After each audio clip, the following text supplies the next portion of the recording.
Graça e paz, irmãos e irmãs. Deus abençoe a vida de vocês. Deus é muito bom, né? Mais uma vez o Senhor, Ele nos dá a oportunidade de estar na presença dEle.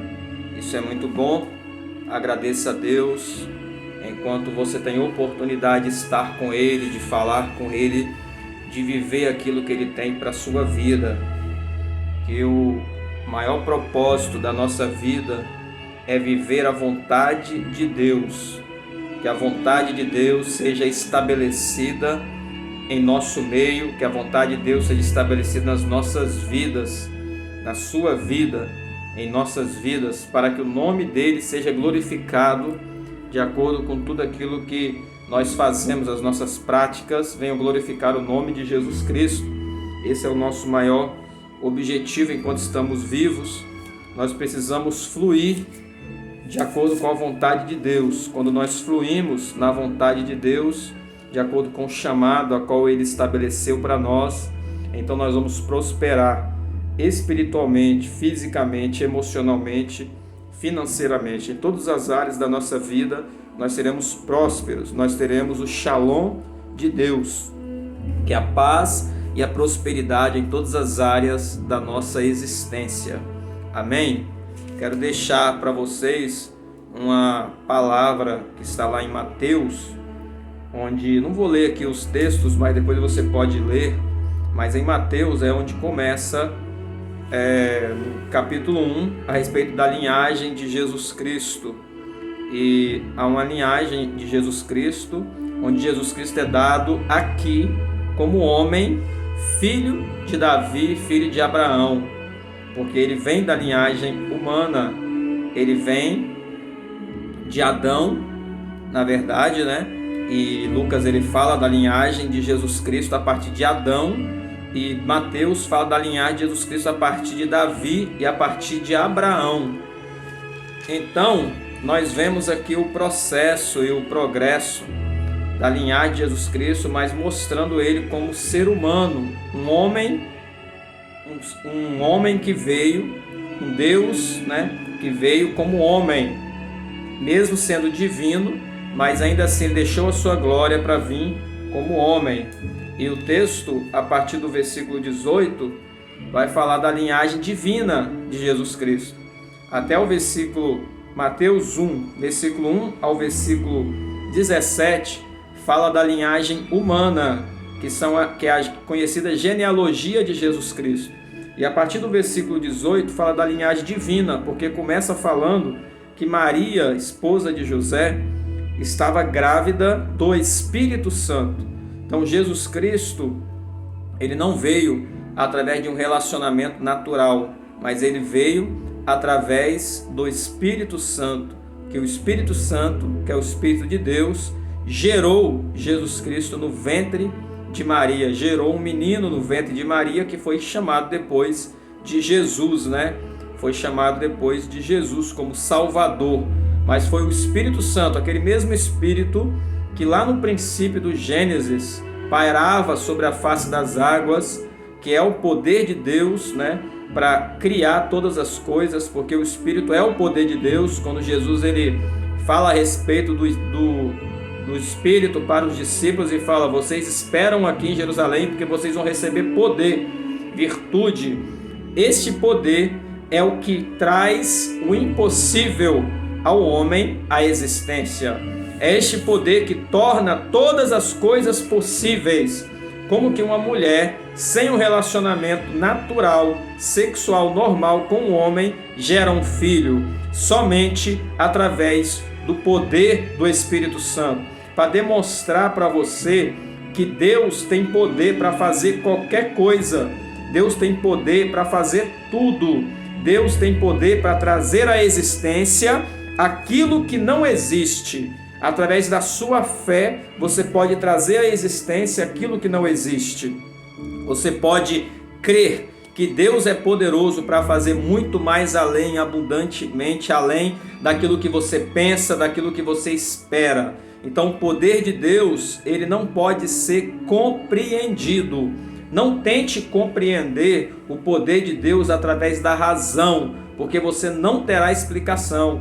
Como que você explica um Espírito Santo, que é o poder de Deus, gerando uma criança no ventre de uma mulher sem a semente masculina?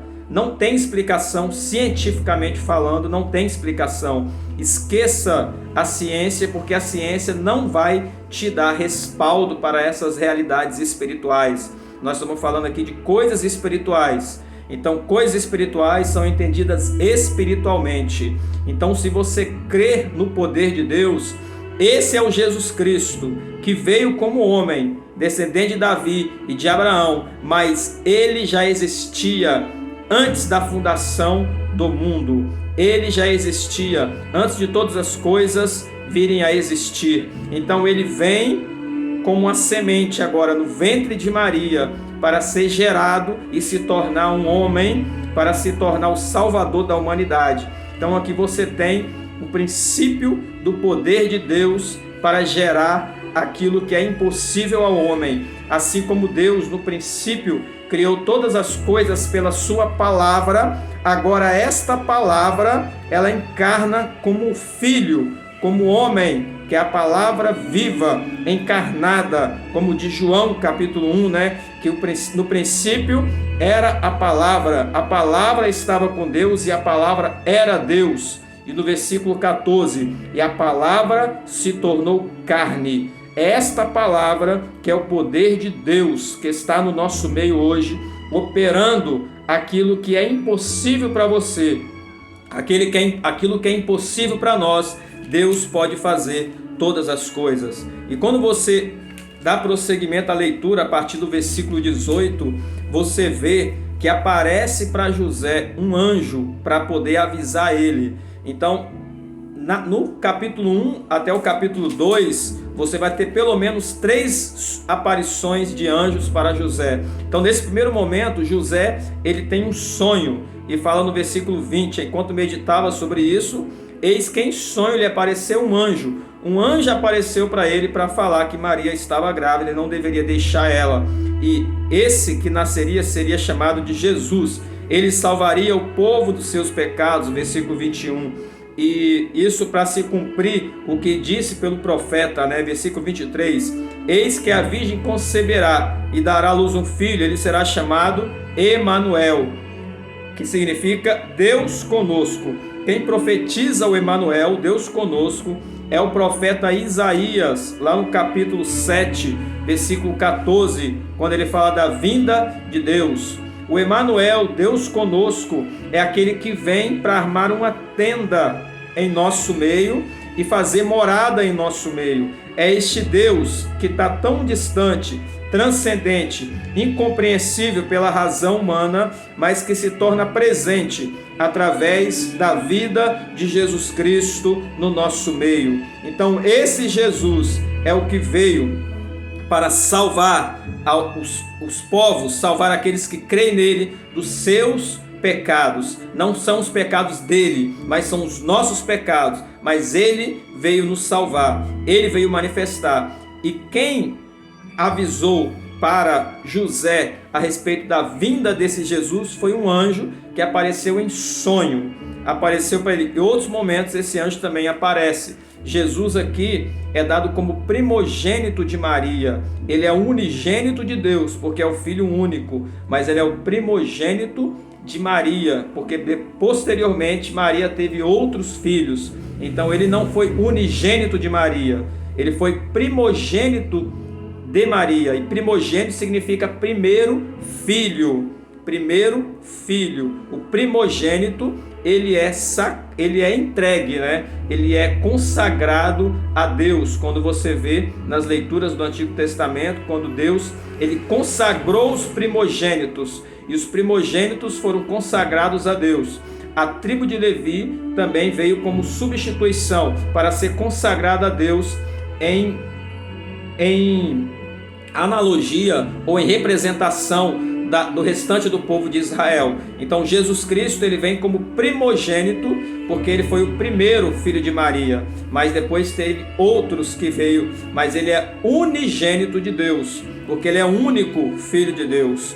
E quando você vê a partir do capítulo 2, você vai ver que a vinda de Jesus Cristo foi avisada também, né, através de pastores que foram avisados a respeito da vinda dele. E os pastores viram a estrela brilhar no céu do local aonde nasceria o Jesus Cristo. Mas é interessante porque esse pessoal aqui, esses pastores, eles conheciam Jesus apenas como Rei dos Judeus. Está lá em Mateus capítulo 2, versículo 2, que diz assim: indagavam, onde está aquele que é nascido Rei dos Judeus? Quando Herodes estava querendo perguntar e perguntou para os pastores, onde nascerá aquele que é o Rei dos Judeus? Eles ainda compreendiam Jesus Cristo apenas da linhagem de Davi, mas eles não sabiam que Jesus Cristo era muito mais do que Rei dos Judeus. Assim como Jesus Cristo foi crucificado, foi colocado na cruz, Rei dos Judeus, né? Foi colocado lá na cruz, Rei dos Judeus.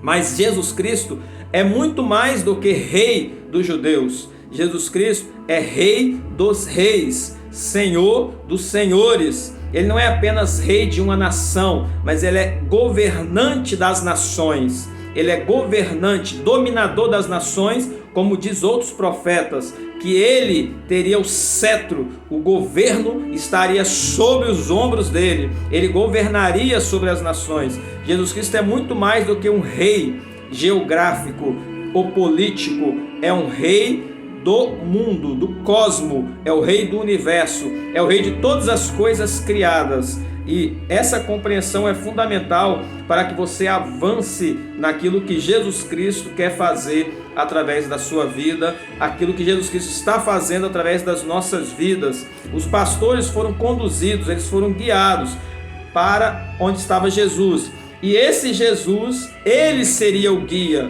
ele que pastorearia, né, o povo de Israel, ele que pastorearia a nação de Israel. Quando os pastores chegaram até Jesus, eles entregaram incenso, diz a palavra lá no capítulo 2, versículo 11, entregaram ouro, incenso e mirra, porque quando você se apresenta diante de Jesus, você também apresenta-se com seu sacrifício, com a sua oferta, aquilo que você tem de melhor para Ele. Você não chega diante de Jesus Cristo com qualquer coisa, mas você chega diante dele com o que você tem de melhor. Os próprios magos, os próprios pastores, melhor dizendo, eles foram avisados por divina revelação para não voltar para Herodes. Deus havia avisado a José por divina revelação através de anjos, e agora Deus fala com os pastores também. Por divina revelação, eles são avisados em sonhos. É interessante porque Deus ele pode falar diretamente, Deus ele pode falar diretamente para você, mas Deus escolheu falar através de anjos. Então Deus escolheu também falar com José através de anjos. Lá no versículo 13 do capítulo 2, e depois que partiram, eis que um anjo do Senhor apareceu em sonho. Mais uma vez o anjo aparece em sonho para José. Ele aparece em sonho para mostrar para ele, vá para o Egito. Lembra de Israel? Israel foi para o Egito. Assim também o Messias teve que ir para o Egito. Da mesma forma que Israel foi para o Egito, o Messias foi para o Egito. Da mesma forma que Israel tinha um pastor que era Moisés, a nação, o povo, que somos nós, a igreja, temos um pastor que é Jesus Cristo. Então Jesus Cristo teve que ir para o Egito, na semelhança de Israel, passar um tempo lá no Egito e depois voltar do Egito, para também se cumprir a palavra do profeta que diz: do Egito eu chamei o meu filho. Assim como Deus chamou Israel do Egito para retornar para a terra de Israel, Deus também chamou Jesus, chamou através de José e Maria: retorne para a terra. E eles retornaram para a terra depois que Herodes já havia morrido. E lá no versículo 19 você vê: após a morte de Herodes, eis que um anjo do Senhor apareceu em sonho a José. Mais uma vez um anjo aparece em sonho a José. E lá no versículo 22 diz assim, tendo sido avisados em sonho por divina revelação, ele que estaria retornando para a região de Israel, eles foram para Galileia, para um lugar chamado Nazaré. E a palavra Nazaré significa desprezado, fazendo uma simbologia com o profeta Isaías, capítulo 53, onde ele fala do servo sofredor que seria desprezado, que seria ridicularizado, que não seria valorizado, porque ser desprezado é não ser valorizado. É isso que aconteceu com Jesus Cristo. Então ele foi para Nazaré, tanto que depois que Jesus cresceu, se tornou adulto, muitas pessoas pensavam que ele era de Nazaré. Inclusive, alguns dos discípulos de Jesus pensavam que ele era de Nazaré, só que ele era de Belém, porque ele nasceu em Belém, mas ele viveu um tempo em Nazaré. E Nazaré é uma cidade dos desprezados, das pessoas que não têm valor, pessoas desvalorizadas. Então, Jesus Cristo também recebeu essa desvalorização, ele também foi desprezado. Mas, observe, em todo tempo, José está sendo guiado por Deus através de anjos em sonhos. Deus poderia falar de muitas formas, na verdade Deus fala de muitas formas, de muitas maneiras, mas Deus escolheu fazer isso através dos sonhos, e nos sonhos aparecia o anjo para falar com ele. O que Deus faz na nossa vida? Ele quer nos guiar, ele quer nos direcionar. Então ele está operando no nosso meio, nos conduzindo para o propósito dele, assim como ele conduziu Jesus Cristo. Ele está te conduzindo, ele quer te conduzir para o propósito dele, assim como ele conduziu Jesus Cristo. Então que você também possa, na mesma proporção que Jesus Cristo aqui foi guiado, José foi guiado, José foi orientado, você também receba a orientação de Deus, para que a sua vida não venha ficar andando a ermo, andando sem direção. Não tem uma vida sem direção. Pessoas que não têm direção não sabem onde vai, não sabem onde vai chegar. Você precisa saber qual o teu chamado. Você precisa saber qual o propósito da sua vida. E para isso você precisa do guia, que é Jesus Cristo. E hoje Jesus Cristo, ele nos guia através do Espírito Santo. O Espírito Santo nos foi dado para nos guiar, para nos orientar. Então, através do Espírito, ele fala ao seu coração, te direciona. Mas também Deus usa seus espíritos ministradores, que está em Hebreus, capítulo 1, versículo 14, que são os anjos. Então, através dos anjos também, Deus te orienta, Deus te mostra o caminho, assim como mostrou para José. Se você ler esses 2 capítulos de Mateus 1 e 2, você vai ver que pelo menos 3 vezes Deus fala com José em sonho através de anjos. E também fala com os pastores através de anjos em sonhos. Então você vê a necessidade de nós termos algo que eu vou chamar de divina revelação, a qual nessa Bíblia está traduzido como divina revelação. A divina revelação é a orientação que você precisa para você seguir o curso da sua vida, o curso da sua existência. A divina revelação é a orientação que você precisa para você seguir o caminho que o Senhor tem para te dar, para te direcionar, para te chegar no lugar bom, para te levar em lugares bons. Então vai ter momento que você vai precisar sair. Vai ter momento que você vai precisar ir para o Egito. Vai ter momento que você vai sair do Egito. Tem momento que Deus vai te guiar, vai te levar para um lugar solitário. Tem momento que você vai estar no meio de grupos. Em tempos, não importa o momento e os lugares. O que importa é a direção de Deus. Você pode estar, talvez, na sua casa. Vai ter momento que você vai precisar sair da sua casa. Você vai precisar ir para o monte. Vai precisar fazer algum sacrifício, fazer alguma entrega. Você vai precisar fazer algo. Não importa, o que importa é o que Deus mandar você fazer. Você precisa estar sensível à voz do Espírito, para que essa revelação venha até você e você saiba onde você vai, para onde você vai, que lugar você vai chegar. Você precisa ter a divina revelação do Espírito para te conduzir, para te mostrar o caminho que é melhor para você. Então, que essa revelação venha sobre você, que essa revelação do Espírito venha sobre a tua casa, venha sobre a tua família, venha sobre o teu lar, venha sobre os seus negócios, venha sobre a tua vida financeira. Peça a divina revelação do Senhor sobre a tua vida financeira, naquilo que você vai trabalhar, o que você precisa trabalhar. Peça a revelação do Senhor sobre a tua vida física, para que você tenha saúde, para que as enfermidades venham ser eliminadas. Peça a divina revelação do Senhor na sua vida emocional, na sua vida conjugal, sentimental, seus relacionamentos, se você é casado, se você tem filhos, filhas, seja com quem for, peça a divina revelação do Senhor para te orientar nos seus relacionamentos, seu relacionamento conjugal. Peça a divina revelação do Senhor para te orientar no seu ministério, aquilo a qual Deus quer fazer através da sua vida, na vocação ministerial que Deus tem para você. Você precisa ser orientado,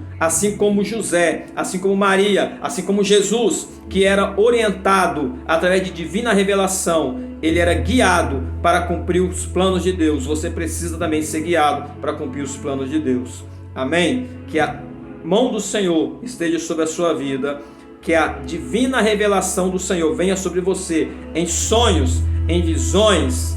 Em nome de Jesus, receba sonhos, receba visões, receba a orientação de Deus, para que você não fique perdido, mas saiba para onde você está indo. Seja guiado pelo Espírito, não ande conforme o mundo, conforme o sistema deste mundo, mas ande pelo Espírito, para você cumprir a vontade do Espírito, para você cumprir a vontade de Deus e não satisfazer a vontade da carne. Em nome de Jesus, Deus te abençoe, em nome de Jesus.